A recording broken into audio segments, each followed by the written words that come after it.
안녕하세요. 오늘도 사연 살롱을 찾아주셔서 감사합니다. 저는 서울에 살고 있는 50대 중반이 된 여자입니다. 사연의 주인공으로서 이야기를 들려드리고 있으니 다들 어느 정도 예상은 하시겠지만 저도 결혼 후에 지난 날들을 되돌아보면 제법 혹독한 시집살이를 겪고 살았던 것 같아요. 가끔 저보다 젊은 세대들의 결혼 생활 이야기를 들어보면 예전만큼 시어머니들이 며느리들을 시집살이 시키는 것 같지도 않고, 만약 그런 시어머니가 남아있다고 한들 더 이상 며느리들이 참아주지 않고 이혼을 하는 것 같더라고요. 얼마 전 결혼한 저희 딸내미 친구들 얘기만 들어도 결혼한 지 2년, 3년 만에도 쉽게 이혼을 해버리는 등 요새는 전에 비해 결혼에 대해 무겁게 생각하기보단 각자의 인생을 위해 빠른 결정을 내려버리는 시대가 온 것 같아요. 옛날엔 여자들이 지금처럼 많이 배우거나 사회적으로 경제활동을 하는 게 흔한 일도 아니었고, 이혼녀 낙인이 찍히고 나면 더 구제불능인 느낌으로 수군거렸기 때문에 아무리 억울한 시집살이를 당해도 쉽게 도망칠 수가 없는 느낌이었는데, 제가 나이 드는 동안 사회적 분위기가 이렇게 많이 바뀌었다고 생각하면 세상 참 좋아졌다고 느껴요. 덕분에 제 딸은 저처럼 힘든 시집살이를 억지로 견디지 않아도 되니까요. 가끔 딸 주변에 결혼한 지 얼마 안 된 또래 친구들이 이혼했다는 이야기를 들을 때마다 결혼이 너무 가벼워진 건 아닌지, 그래도 나름 결혼이라는 게 평생 함께할 반려자를 찾아 백년해로 하겠다는 사회적 약속인데 너무 쉽게 깨는 건 아닌지, 저도 어쩔 수 없이 나이가 든 사람인지라 그게 마냥 좋게만 보이지는 않지만, 며느리들이 더 이상 참지 않는 시대라는 인식이 생기니 시어머니들도 좀 더 조심하고 바뀌고 있는 추세인 것 같기는 해요.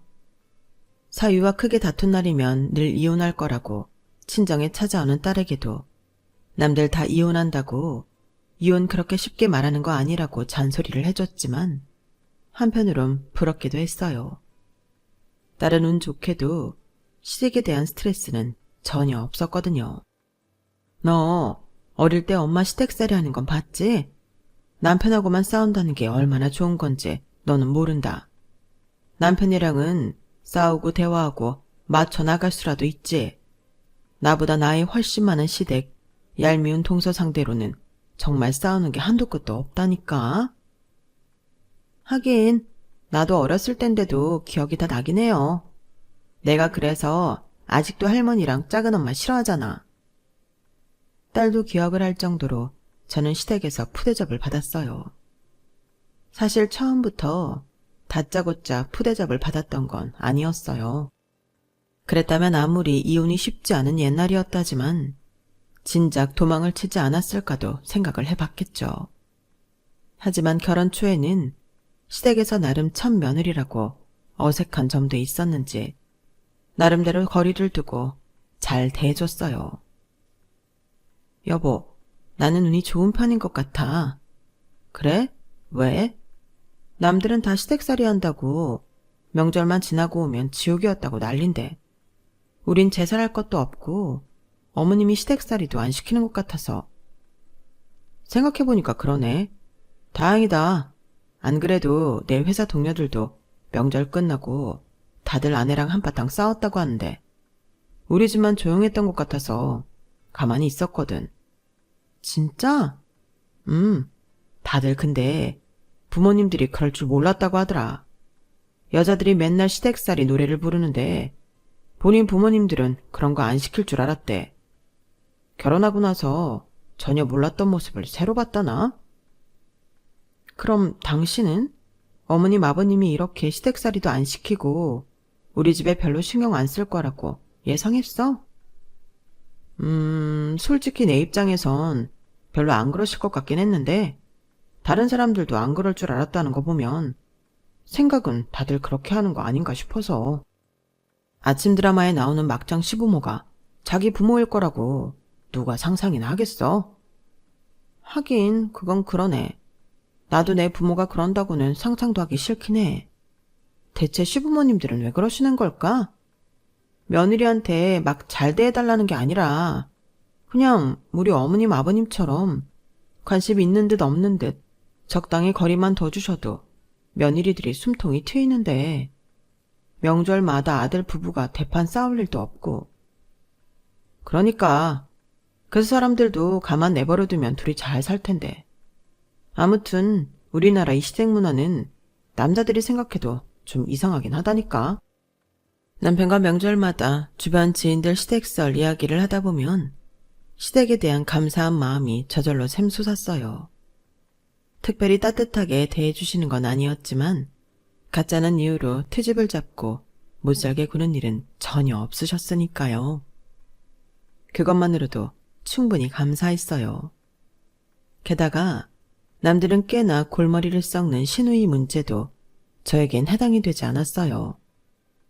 남편에게는 6살 정도 나이 차이가 꽤 나는 남동생 한 명밖에 없었거든요. 참, 이런 말 하고 싶진 않지만 남편에게 별난 여자 형제가 없으니 편하긴 하더라고요. 남자들끼리는 딱히 서로에게 신경 쓰지도 않고 시동생이라는 나이 차이도 있다 보니 좀 귀엽기도 하고 성격도 서글서글한 편이라 그런지 고맙게도 절 잘 따라줬어요. 와, 이 찌개 반찬 다 형수님이 직접 만드신 거예요? 솜씨가 장난이 아니신데요? 너무 맛있어요. 반찬도 너무 다 정갈하고 보기도 좋은데 맛도 좋아요. 그쵸, 엄마? 그러게 첫째 며느리가 살림을 참 알뜰살뜰하게 잘하네. 아, 나중에 저도 형수님 같은 아내 만나고 싶어요. 성격도 너무 좋으시고 살림도 잘하시고. 도련님 아직 어리시잖아요. 충분히 만날 수 있어요. 그쵸? 그렇겠죠? 나중에 저 결혼할 사람 생기면 형수님이 한번 봐주세요. 왜 같은 여자로서 촉이라는 게 있잖아요. 으이구, 이 녀석이 엄마한테 먼저 보여줄 생각은 안 하고 엄마는 같은 여자 아니냐? 아, 엄마랑은 또 다르죠. 이게 또 같은 세대가 봐주는 거랑은 다르다니까요. 마음대로 해라, 인서가. 아이, 엄마, 왜 삐치시고 그러세요? 농담이지.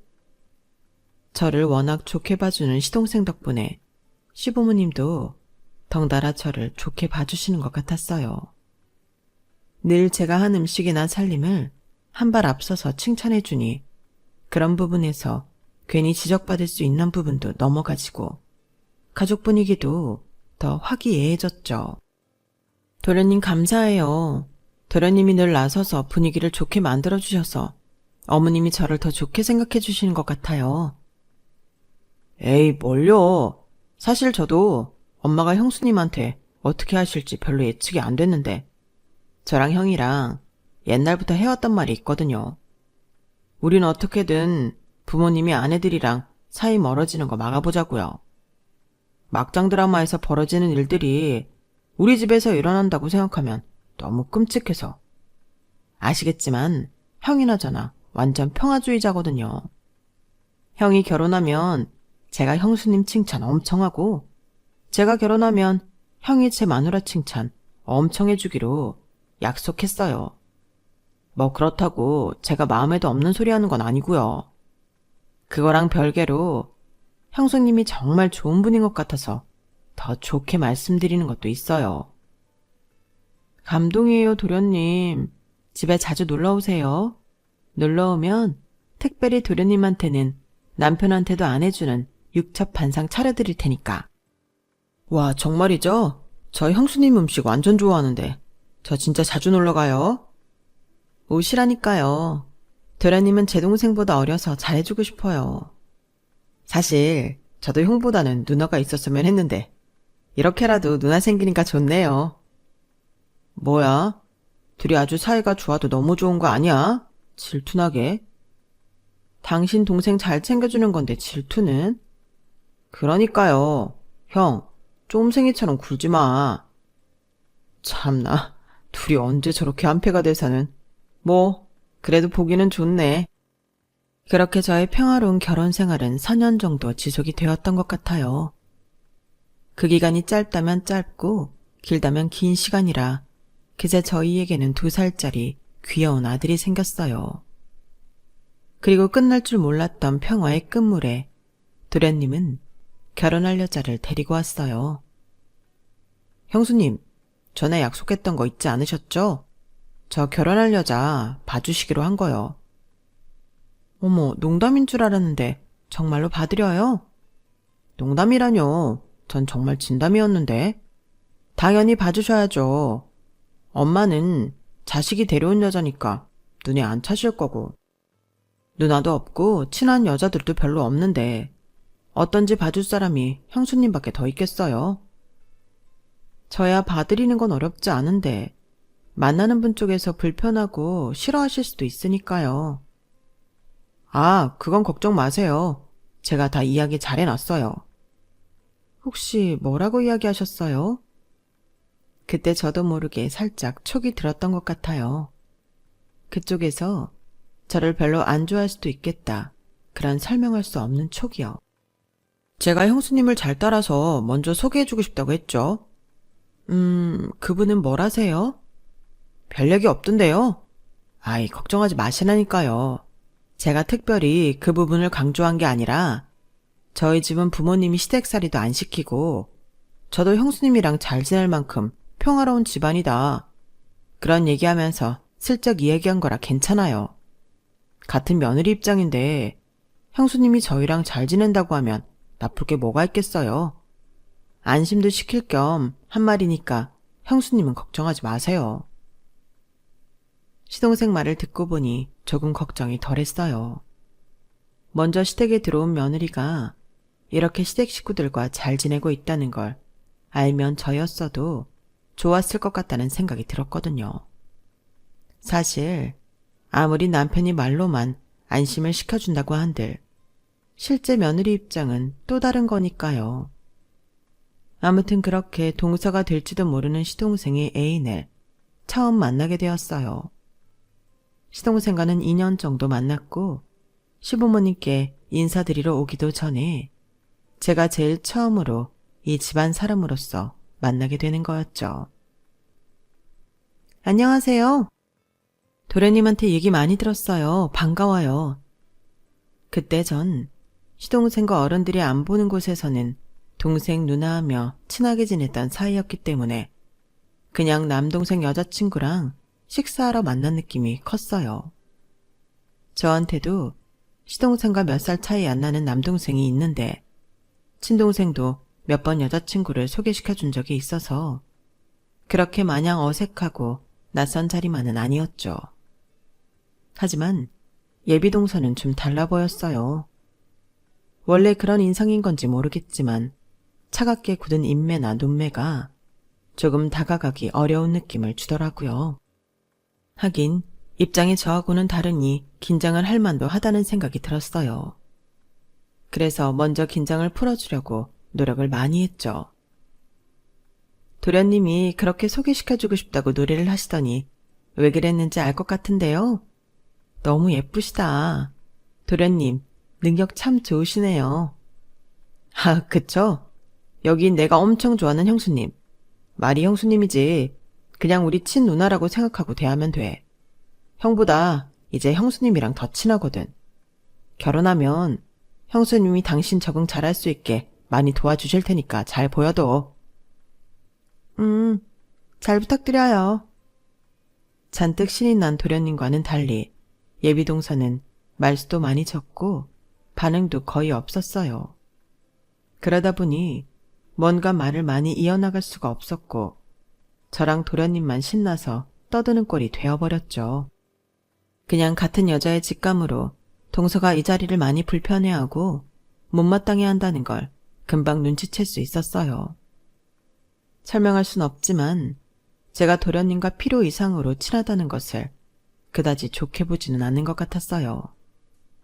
그 전까지는 도련님이 나이 차이도 있고 결혼도 안 했던 터라 그런 거리를 둬야 한다는 자각이 별로 없었고 남편도 제가 도련님과 잘 지내는 걸 뿌듯하게 생각했기 때문에 한 번도 생각해 본 적이 없었던 부분이었어요.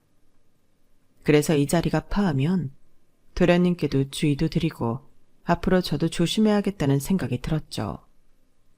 저도 인간인지라 상대방이 불편해하고 있다는 낌새가 감지되니 자리가 한없이 불편하게만 느껴지더라고요. 만나보기 전에는 도련님이 결혼까지 결심한 사람이니 도련님과 비슷한 성향이지 않을까 지레짐작했었거든요. 예상대로였다면 분명 유쾌하고 즐거운 만남이 될 거라고 생각했기 때문에 약속 후의 일정은 전부 비워둔 상태였어요. 하지만 막상 만나보니 없는 일정이라도 지어내서 보내줘야 할 것 같은 기분이 들었어요. 그래서 적당한 핑계를 둘러대서 자리를 생각보다 일찍 파하게끔 분위기를 만들었죠.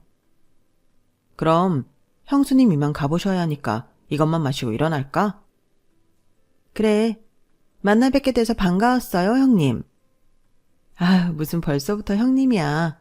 다음에 만나면 그때부터 형님이라고 해요.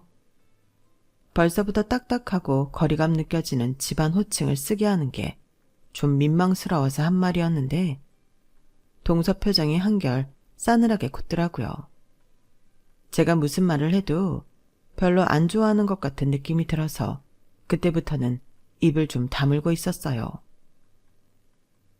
나 잠깐 전화 좀 받고 올게. 엎친 데 덮친 격으로 도련님이 전화를 받겠다고 잠깐 자리를 비운 사이 둘만 남게 되니 걷잡을 수 없이 찬바람이 쌩쌩 부는 느낌이 들었어요. 무슨 말을 해야 되나 고민하는데 예비동서가 먼저 말을 붙이더라고요. 맞다, 형님. 제가 중요한 건 안 여쭤본 것 같아서요. 뭔데? 무슨 일 하세요?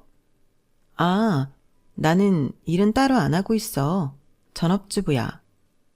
전업주부요? 왜 그래? 전업주부라는 말을 듣자마자 동서 표정이 다시 한번 어두워지더라고요. 이쯤 되니 제가 동서랑 세대 차이가 나서 자꾸 저도 모르게 말실수를 하고 있는 건지 헷갈리기까지 하더라고요. 아니, 요즘 세상에도 전업주부가 있나 해서요. 지금 50대 중반쯤 되신 분들은 아시겠지만 저 때는 전업주부가 굉장히 흔하다 못해 거의 당연시되는 분위기였어요. 저만 전업주부도 아닌데 특별히 놀고 먹는 것처럼 이야기하는 동서의 태도에 기분이 좀 나쁘더라고요. 도련님과 나이 차이가 있다 보니 동서랑도 8살 정도 차이가 났는데 동서 또래는 당시에 여자들이 일을 좀 하는 추세였는지는 모르겠지만 그걸 저한테 그렇게 유별나다는 식으로 표현할 건 아니었거든요. 아, 동서 친구들은 다 일하나 보네. 생각보다 전업주부인 사람 되게 많아. 제 주변에선 한 명도 못 보긴 했는데요. 생각해보니 형님 나이대 분들은 전업주부가 많겠네요. 저는 하도 준호 씨가 형수님 너무 대단하다고 노래를 부르길래 대체 어떤 분인지 무슨 일을 하시는지 엄청 궁금했거든요. 아, 도련님이야. 워낙 친하게 지내니 좋게 봐주는 거고. 나 그렇게 대단한 사람 아니야. 네, 그래 보여요. 뭐라고? 아, 그러니까 그냥 평범해 보이신다고요. 평범한 전업주부요. 거기까지 듣고 나니 저도 정말 온몸에 피가 차갑게 식는 것 같더라고요. 초면인데다 한참 어린 예비동서한테 제가 왜 이런 취급을 당해야 하는지 이해도 안 됐고 어이가 없었어요. 서로 좋자고 만난 자리에서 툭하면 제 성질을 긁어대는데 도련님만 보고 예쁘게 봐주려고 해도 보다시피 그러기가 어려웠어요. 도련님이 돌아올 때까지 저희는 그 이후 한마디도 더 안 나눴고 그렇게 예비동서와의 쎄한 첫 만남은 다소 어이없게 끝났죠. 여보, 어땠어? 준호 그놈은 아직 나도 안 보여준 여자친구를 당신한테 다 보여주고. 참나, 형으로서 섭섭하다고 좀 전해줘라. 아, 말도 마. 안 보는 게 나았어. 차라리 당신이 있었으면 좀 나았으려나? 뭐 그리 급하다고 나를 빨리 잡았는지. 그냥 당신 시간 될 때 다 같이 볼걸. 왜 그래? 무슨 일이라도 있었어? 일은 무슨 일? 그냥 좀 사람이 그렇더라. 내가 도련님이랑 친하게 지내는 게 못마땅한 건지 뭔지 묻는 말에 반응도 별로 없고 계속 떨떠름한 얼굴로 있는데 나도 뭐가 이쁘다고 같이 있고 싶겠어. 그래? 설마 당신 질투하나? 준호랑 친하다고? 질투는 무슨, 그냥 쓸데없이 친하게 지내는 게 싫은가 보지. 사교성도 별로 없어 보이고 사회성은 더 최악. 직업은 되게 좋던데 사회생활 도대체 어떻게 하는 거야? 맞다, 은행 다닌댔지? 본인이 좋은 직장 다녀서 그런지 몰라도 내가 전업주부를 하니까 표정도 싹 굳는 게 영 마음에 안 들더라. 솔직히 웬만하면 나도 도련님 좋다는 여자한테 이러고 싶지 않은데 도련님이 혹시라도 물어보면 아주 솔직하게 말해줄 작정이야. 에휴, 그러지 마. 괜히 사이 틀어지는 거 아니야? 기분 나쁘지 않을 정도로 적당히 말하면 되지 뭐. 내 의견 물어보겠다고 소개시켜 준 건데 그 정도 말도 못하나? 하긴 괜히 이상한 사람 집에 들였다가 더 시끄러워지는 것보단 사전에 말을 해주는 게 낫겠다. 나도 내 아내가 이렇게 학을 떼는 사람 별로 동생 아내로 보고 싶지가 않긴 하네. 남편이 그날 씩씩대는 저를 달랜다고 좀 고생 꽤나 했을 거예요. 그리고 이틀 정도 후에 도련님에게 전화가 오더라고요. 형수님, 제가 연락이 너무 늦었죠? 그저께 어떠셨어요? 어떨 게 있었나? 괜찮았죠? 아이, 그런 거 말고요. 제 여자친구 어땠냐고요? 저랑 잘 맞아 보여요? 결혼해도 괜찮을 것 같아요? 도련님, 솔직하게 말씀드려도 돼요? 솔직히 저는 그분 좀 별로긴 했는데. 네? 왜요? 저는 도련님이 결혼하겠다고 데리고 온 사람이라 도련님이랑 기운이 비슷할 줄 알았거든요. 그런데 사람이 좀 어두운 것 같기도 하고 대화 나눠보니 냉정한 구석이 있는 것 같기도 해서요. 도련님처럼 밝은 분이 감당하기엔 좀 버거울 것 같기도 하고. 아, 그런 거라면 걱정 마세요.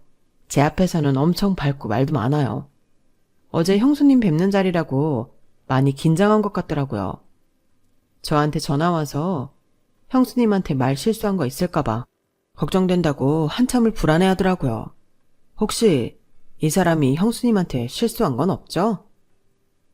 하루 전날까지만 해도 예비 동서가 남기고 간 안 좋은 감정 때문에 도련님에게 전화가 오기만을 기다렸는데 막상 도련님이 해맑은 목소리로 제 의견에 반박하며 물으니 굳이 예비 동서에 대해 솔직하게 이야기할 의지가 상실되더라고요. 이왕이면 저랑도 성격이 맞는 성격 좋은 동서가 집에 들어오면 더 좋겠지만 막말로 제가 이 집안 사람도 아닌데 헤어지란다고 도련님이 헤어질 것도 아닐 테고 한번 결혼하겠다고 마음먹은 사람인데 괜히 중간에서 안 좋은 소리해서 저한테 좋을 게 뭔가 싶은 생각이 들었어요. 남편도 괜히 여인 사이에 끼어들어서 좋을 거 없을 것 같다고 이야기해주기도 했고요. 저한테 딱히 실수한 건 없어요. 전 그냥 도련님이랑 성향이 안 맞아 보여서 그랬던 건데 제 앞이라 긴장해서 그랬던 거면 이해가 되네요. 어찌됐든 그분을 제일 잘하는 사람은 도련님이잖아요. 제가 몇 시간 같이 밥 먹고 대화해봤다고 다 아는 건 아니니까. 도련님이 좋으면 좋은 사람인 거죠. 형수님, 역시 형수님이에요. 감동이에요. 그럼 저도 제 느낌을 믿고 부모님한테 밀어붙여 볼게요. 정말 감사해요, 형수님. 그때만 하더라도 불쾌감은 잠깐이고 금방 잊혀졌어요. 어차피 제가 느낀 대로 사람이 별로라고 해도 저하고는 크게 상관없는 일이라 여겼거든요. 1년에 몇 번 만난다 하더라도 시부모님 생신 2번에 명절 2번까지 많아야 4번을 겨우 넘길까 말까인데다 제사조차 안 지내는 집안이었으니 실질적으로 부딪힐 일은 많지 않을 것 같다는 생각이었어요. 하지만 그건 저의 패착이었어요. 결혼을 해 정식으로 이 집안 사람이 된 동서는 저에게 이유도 목적도 없는 시비를 걸어오기 시작했거든요. 처음엔 그게 동서와의 첫 만남에서 유추했듯이 시동생과 제가 필요 이상으로 사이가 좋은 것 때문인 줄로만 알았어요. 그래서 유감이지만 시동생과의 좋았던 관계는 과감하게 끊어내기로 결심을 했죠. 서방님, 이제 제 연락처로 직접적으로 연락하시는 건 그만두셔야 할 것 같아요. 네? 갑자기 그게 무슨 말씀이세요? 이제 용건이 있으면 남편한테 직접 하시고 전할 말이 있으시면 남편 통해서 전달해 주세요. 아니, 제가 언제 용건이 있어서 연락드렸어요. 그냥 안부 인사나고 그러는 거죠. 갑자기 서운하게 왜 그러세요? 이때까지야 서방님께서 결혼도 안 하셨고 가정이 없으니 자유롭게 연락을 주고받았다지만 이제는 안사람 눈치도 좀 보셔야죠. 남편이 시누이랑 친하게 지내는 것도 아내 입장에선 부담인데 쓸데없이 형수하고 친하게 지내는 모습 보여줘서 뭐가 좋겠어요. 아니, 그래도요. 큰맘 먹고 담담하게 선을 그었더니 시동생이 눈에 띄게 속상해하는 모습을 보였어요. 저 역시 친동생처럼 아끼던 사이였던지라 아쉽긴 했지만 시동생을 위해서도 이게 맞다고 생각했어요. 결혼한 지 얼마 되지도 않은 신혼부부 사이를 저처럼 둘 사이에 중요하지도 않은 사람 때문에 망치고 싶진 않았거든요. 남편 통해 일일이 연락을 주고받는 건 번거롭다 보니 자주 주고받던 안부가 뜸해지고 자연스럽게 시동생과 사이는 서먹해졌어요. 그게 시부모님 눈에도 보일 정도라 이만하면 동서가 만족을 했겠지 싶었는데 저를 대하는 동서의 태도는 여전했어요. 동서, 이번 어머님 생시 때 괜찮은 일식당 예약할까 하는데 어떻게 생각해? 네? 일식당이요? 어머님 회 좋아하시잖아. 내가 분위기 좋은 일식당을 알거든. 에이, 그것보다 그냥 집에서 차려드리는 건 어떠세요? 전에 어머님이랑 얘기해봤는데 누가 차려준 음식을 먹어본 게 너무 옛날이라고 하셔서요. 남편이 형님 음식 엄청 맛있다고 노래를 부르던데 저는 한 번도 못 먹어보기도 했고요. 그래도 생신인데 고급스러운 데서 코스 요리라도 사드리는 게 낫지 않아? 내 요리는 굳이 어머님 생신 아니어도 우리 집에 놀러오면 먹을 수도 있는 거고. 형님, 제가 일하는데 형님 집에 놀러갈 시간이 어딨어요. 어머님 생신상 차려드릴 겸 저도 형님 음식 먹어보고 싶은데 오랜만에 솜씨 좀 발휘해주세요. 근데 동서, 왜 생신상을 나 혼자 차리는 것처럼 말하지? 집에서 생신상 차려드리는 거면 나나 동서나 보통 힘든 일 아니야. 그냥 식사도 아니고 생신상인데 서운해하시지 않게 진수성찬으로 차려드려야 할 거 아냐. 동서 감당할 수 있겠어? 그날 되면 다 알아서 하죠. 걱정도 참. 그럼 집에서 하는 거죠? 어머님 엄청 좋아하시겠다. 제가 말씀드려 놓을게요. 다 좋은데 동서가 확실하게 도와줘야 해. 나 혼자서는 힘들어. 알지? 네네, 알겠다니까요. 집에서 생신상을 차리려면 일만 늘어나는데 잔뜩 신난 동서의 얼굴을 보니 마음 한구석이 계속 찜찜했어요. 그래도 사람이 염치가 있으면 설마 안 그러겠지 싶었는데 불길한 예감은 적중하더라고요. 동서, 이제 슬슬 시작해야 하는데 왜 안 와? 형님 죄송한데 제가 좀 일 때문에 늦을 것 같아요. 먼저 시작하고 계시면 제가 최대한 빨리 가서 도울게요. 동서가 결국 그날 와서 한 거라곤 수저 세팅이 전부였어요. 둘이 하기로 했던 걸 갑자기 혼자 하느라 힘들어 죽을 뻔했던 걸 그나마 남편이 부엌을 오가며 시부모님 눈을 피해 슬쩍슬쩍 도와줬기에 망정이었죠. 동서, 해도 너무한 거 아니야? 이럴 것 같으면 외식을 했지. 늦은 건 죄송해요. 근데 결과적으로 어머님 아버님도 그렇고 다들 너무 좋아했잖아요. 듣던 대로 형님 음식 솜씨가 정말 기가 막히던데요. 역시 전업주부는 뭔가 달라도 다르네요.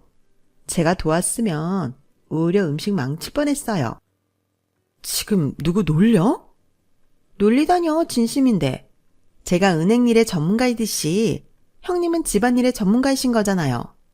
기껏 돈 벌어오는 아내 두고 맨날 형님 같은 사람을 최고로 치는 남편이 이해가 안 됐었는데 오늘 처음으로 이해가 됐어요. 저 같아도 이렇게 맛깔나게 음식 해오고 집안일을 척척 잘하는 마누라가 있다고 생각하면 너무 좋을 것 같아요. 동서는 아주 습관적으로 본인은 일을 하고 저는 주부인 걸 상기시키며 은근히 저를 까내리는 발언을 했어요. 도대체 제가 주부인 게 죽을 죄도 아니고 왜 이렇게 틈만 나면 못살게 구는지 이해가 안 됐지만 일일이 대응해봤자 싸우는 꼴밖에 안 나니 그냥 제가 참게 됐죠. 그래도 지치지 않고 시비를 걸어오는 꼴이 너무 괘씸하더라고요. 동서가 집안에 들어온 후로 저에게 전혀 스트레스 요소가 아니었던 시댁 방문이 스트레스로 다가오기 시작했어요. 게다가 어머님 아버님마저도 동서의 은근한 이간질에 저를 조금씩 차별하는 게 느껴졌어요. 어머님 아버님, 일하는 며느리랑 집안일 하는 며느리 둘 다 있으셔서 좋으시겠어요. 저는 일하니까 이렇게 용돈도 많이 드리고 좋은 선물도 사드릴 수 있고 형님은 맛있는 요리에 집안일도 도와드릴 수 있잖아요. 어머님은 어떤 며느리가 더 좋으세요? 아우, 다 좋지. 다 장단점이 있는 거고. 아이, 그래도요. 제가 오늘도 이렇게 용돈 두둑하게 챙겨다 드렸는데 말씀 안 해주시면 서운해요. 아이고, 그래. 돈 버는 며느리가 최고다. 집안일이야 주어지면 누구나 하는 거고 내 아들 살림에 보탬이 되는 게 낫지. 어머, 어머님도 그렇게 생각하세요? 어떡해. 형님 좀 서운하시겠다. 서운하긴 뭘 서운해. 서로 잘하는 거 하면 되지. 안 그러냐, 첫째야? 네, 어머님. 그리고 동서, 나 별로 서운하진 않아. 내가 집안일 한다고 살림 축내고만 있는 건 아니라서. 모르고 있는 것 같아서 알아두라고. 네? 형님, 요즘 일하세요? 일하는 건 아니고 나도 집에서 가만히 벌어다 주는 돈 받아만 쓰고 있는 건 아니라서. 너무 걱정 말라고. 동서가 저럴 때마다 속으로 천불이 났지만 제가 꿋꿋이 버틸 수 있었던 이유는 따로 있었어요. 허세가 아니라 저도 어떻게 하면 재산을 불릴 수 있을까 늘 머리를 굴려왔거든요. 요즘은 지금만큼은 아니지만 저 때는 부동산에 투자하는 것만큼 확실한 게 없었어요. 직접 발로 뛰면서 오를 것 같은 좋은 매물들을 알아봤죠. 처음에는 투자 가치가 있어 보이는 신축 오피스텔을 하나 샀고 거기서 매달 나오는 월세를 모아 또 위치 좋은 아파트에 투자를 했어요. 당연히 그 과정에서는 살림을 최대한 아껴야 하니 동서가 저를 거지꼴로 생각한 것도 별로 무리는 아니었어요. 끊임없이 저와 본인을 비교하며 시부모님 앞에서 저울질하는 동서 때문에 저는 시부모님 눈밖에 나지 않기 위해서는 집안일이라도 더 어필을 해야 했어요. 다행히 그런 고생들이 헛되지 않게 어머님께서는 저를 어느 정도 이해는 해주셨고 마침내 투자했던 아파트와 오피스텔이 올라 큰 수익을 보는 날이 오게 됐어요. 아직 남편을 제외하고 시댁 식구들에게는 제가 부동산 투자를 하고 있다는 게 비밀이었던지라 따로 말을 하지는 않고 있었는데 그날도 어김없이 동서가 저를 긁더라고요. 동서, 어머님 아버님 드실 다가상 좀 내오자. 아, 형님, 저 일하고 오느라 너무 피곤한데 오늘은 형님이 좀 다 해주시면 안 돼요? 동서, 내가 계속 참고 이해해주려고 했는데 이제 진짜 안 되겠네. 동서가 동서 좋아서 일하는 건데 왜 내가 사정을 봐줘야 해? 여기 지금 안 힘든 사람이 누가 있어? 아, 알만한 사람끼리 사정 좀 봐주시면 어때요? 어차피 형님은 낮에 계속 집에서 빈둥대다 오셨을 거 아니에요. 설마 집안일도 일이다. 뭐 그런 말씀 하시라는 거 아니죠?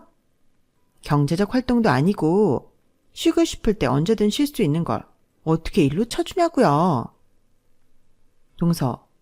동서가 하는 일이 아무리 대단한 일이라도 사람한테 이러는 거 아니야. 내가 동서보다 잘 버는 사람이면 나한테 이러겠어? 그럼 안 이러죠. 저보다 더 잘 버시면 제가 더 대접해드려야죠.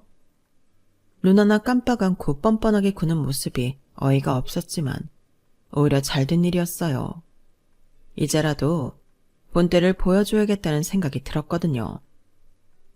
그래? 그 말 꼭 지켜, 동서. 더 잘 버는 사람 앞에서 얼마나 대접하는지 두고 볼게. 형님이 무슨 수로 그 모습을 봐요. 기다리면 알게 될 거야. 저는 오랜만에 서방님에게 직접 연락해서 동서가 일하고 있는 지점 은행을 알아냈어요. 그리고 그곳에서 거래를 하기 시작했죠. 투자로 번 돈에 부모님께 받은 재산까지 합쳐서 예금으로 묶으니 제법 큰 돈이라 단번에 VIP로 등급이 올랐고 은행 지점장과 차도 마시고 식사도 한두 번 하면서 어느 정도 친분을 갖게 됐어요. 제가 큰 돈을 예치하긴 했지만 은행이라면 저보다 더 큰 돈 가진 사람도 많을 텐데 지점장분이 아주 친절하시더라고요. 그러던 어느 날 지점장과 개인적인 약속 때문에 은행에 방문했다가 동서에게 전해줄 게 있어 잠깐 창구에 들렀어요. 동서는 저를 보더니 표정을 싹 굳히더라고요. 형님이 왜 여기 계세요? 남편이 서방님한테 좀 갖다 달라고 한 게 있어서.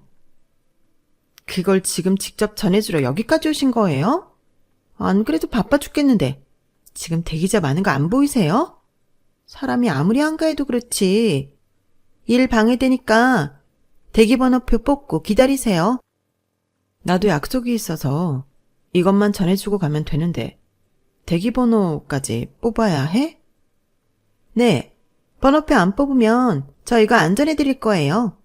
용건 있으시면 다른 손님들처럼 번호표 뽑고 기다리세요. 솔직히 그때까지만 해도 동서에 대해 큰 악감정은 없었어요. 매번 얄밉게 구는 동서를 언젠가는 한번 놀래켜줘야겠다는 생각으로 지점장과 친분을 쌓고 있긴 했지만 만나다 보니 지점장이 정말 괜찮은 사람이어서 그런 목적 따위는 잊은 지 오래였거든요. 그런데 오랜만에 동서가 성질을 긁어대니 저도 더 이상은 못 참겠더라고요. 동서, 내가 약속 있다고 했잖아. 저도 번호표를 뽑는 게 고객과의 약속이에요. 그래? 나 너네 지점장 만나러 왔는데 그럼 지점장 보고 기다리라 할까? 네? 무슨 말도 안 되는 소리를. 형님이 왜 저희 지점장님을 만나러 와요? 나 여기 VIP인데 몰랐어? 너네 지점장님이랑도 꽤 친한 사이야. 대체 무슨 소리예요? 형님이 어떻게 VIP가 돼요? 지금 꿈꾸세요? 꿈꾸는 건 동서 같은데 이제 그만 좀 깨지. 못 깨겠으면 내가 직접 깨워줘? 저는 벙찐 동서에게 핸드폰 연락처를 뒤져 지점장 번호를 보여주고는 바로 전화를 걸었어요. 신호음이 얼마 안 가서 지점장이 전화를 받더라고요. 지점장님, 저 여기 너무 불친절한 직원이 있는데 어떻게 주의 좀 주실 수 없으세요? 지금 뭐 하시는 거예요? 끝까지 불신 가득한 눈으로 절 노려보던 동서는 제 전화 한 통에 허겁지겁 달려나온 지점장을 보더니 얼굴이 사색이 됐어요. 지점장님. 아, 전 또 불친절한 직원이 이대리였어요? 네, 지점장님. 직원들 교육 제대로 시키셔야겠는데요. 불편드려서 죄송합니다. 이대리, 얼른 사과드려. 우리 은행 VIP야. 이대리가 동서라면서 왜 이렇게 형님 말을 안 들어? 시댁에선 하늘 같은 형님 말씀을 잘 들어야지. 지점장이랑 하도 친해졌다 보니 저와 동서의 사이도 이미 알고 있었거든요. 동서는 그 모습을 보고 꽤나 당황한 것 같았어요. 지점장님, 그게 아니라 저는 형님이 갑자기 찾아오셔서 번호표 뽑고 대기하시라고 그 말씀밖에 드린 게 없어요. 은행 VIP라고 했어도 그렇게 대했을 거야? 나도 버선발로 나오는 분인데 이 대리가 뭐라고? 이분이 우리 은행에 맡긴 돈 다 뺀다고 하면 이 대리가 다 책임지고 메꿀 거야? 아니요. 죄송합니다. 내가 고객님들 대할 때 이렇게 제멋대로 가려가면서 대하라고 가르쳤어? 가족은 가족이고 일은 똑바로 해야지. 그렇게 이 은행에서 일하는 거 자부심 갖고 사는 사람이 어떻게 VIP 고객을 이따위로 대해? 이 대리가 VIP 고객인데 이런 대접 받았다고 생각을 해봐. 가만히 있겠어? 아닙니다. 죄송합니다, 지점장님. 지점장은 평소에 제 사연을 알고 있어서인지 일부러 더 크게 동서를 혼내는 듯 했어요. 사람들 보는 앞에서 된 돈 깨지는 모습을 보고 있자니 통쾌하면서도 불쌍한 생각도 들더라고요. 그래서 이만하면 됐다 싶을 때쯤 말리는 척이라도 했죠. 지점장님, 전 괜찮아요. 이쯤 하셨으면 됐어요. 상황을 몰라서 그랬던 것 같은데 이제는 정신 차렸겠죠. 이 대리, 공과 사는 구분해서 똑바로 일하자. 진급해야지. 네. 미안해, 동서. 지점장님이 워낙 좋은 분이라 이렇게까지 화내실 줄은 나도 미처 몰랐네. 아, 네. 그러게, 동서가 처음부터 내 말 믿었으면 지점장 호출할 일까진 없었잖아. 왜 이렇게 사람 말을 못 믿어? 그래도 너무 걱정은 말고 직장 상사인데 동서 인성 밑바닥인 얘기까진 안 했으니까. 동서 이 은행 안 다녔으면 어쨌을까 싶을 정도로 잘난 척하고 다니는데 내가 좀 꼴 보기 싫다고 동서 밥줄을 끊어버릴 순 없잖아. 그래도 조심은 하고 사람 마음이라는 게 언제 변할지 모르는 거니까. 충격을 받았는지 망연자실해진 동서의 어깨를 두드려주고 웃자 동서가 어이없다는 얼굴로 저를 보더라고요. 그 표정도 조심 좀 해. 이제 나도 더는 안 참을 거니까. 좋은 말로 할 때 이건 서방님 잘 전해주고. 그럼 시댁에서 봐. 무섭게 노려보는 동서를 뒤로하고 출입구에서 저를 기다리고 있는 지점장에게 보란듯이 걸어나갔어요. 나중에 얘기 들어보니 지점장님은 평소답지 않게 저를 위해서 일부러 오버를 해주셨다고 하더라고요. 덕분에 아주 시원한 복수국을 해서 개인적으로 식사도 사드리고 늘 그렇듯 즐거운 만남을 했어요. 사실 이렇게 가볍게 복수해주는 날이 오면 은행은 집 근처 지점으로 옮기려고 했는데 지점장님이랑 너무 친해진 바람에 옮기지도 못하게 됐지 뭐예요. 덕분에 동서가 제 눈치 보는 기간은 밑도 끝도 없이 연장되게 생겼지만요. 동서는 그 뒤로는 저와 본인을 비교하지도 일한다고 으스대지도 않고 얌전히 제가 시키는 대로 일을 따라줬어요. 동서가 말만 고분고분 잘 들어줘도 숨통이 트이더라고요. 물 흐리던 미꾸라지 한 마리를 제대로 잡아놓으니 시댁에 다시 평화가 찾아온 기분이었어요. 입으로 흥한 자 입으로 망한다더니 본인 직업과 돈으로 잘난 척하던 인간을 도로 그걸로 밟아주니 이보다 효과적일 수가 없네요. 사람 일 어찌 될지 모르는데 늘 겸손하게 살아야죠. 제 이야기는 여기까지입니다. 들어주신 모든 분들 하루하루 행복하고 건강하세요. 여러분, 사연 댓글에 응원과 현명한 조언 부탁드려요. 좋아요와 구독은 저에게 큰 힘이 됩니다. 오늘도 좋은 일 가득하세요.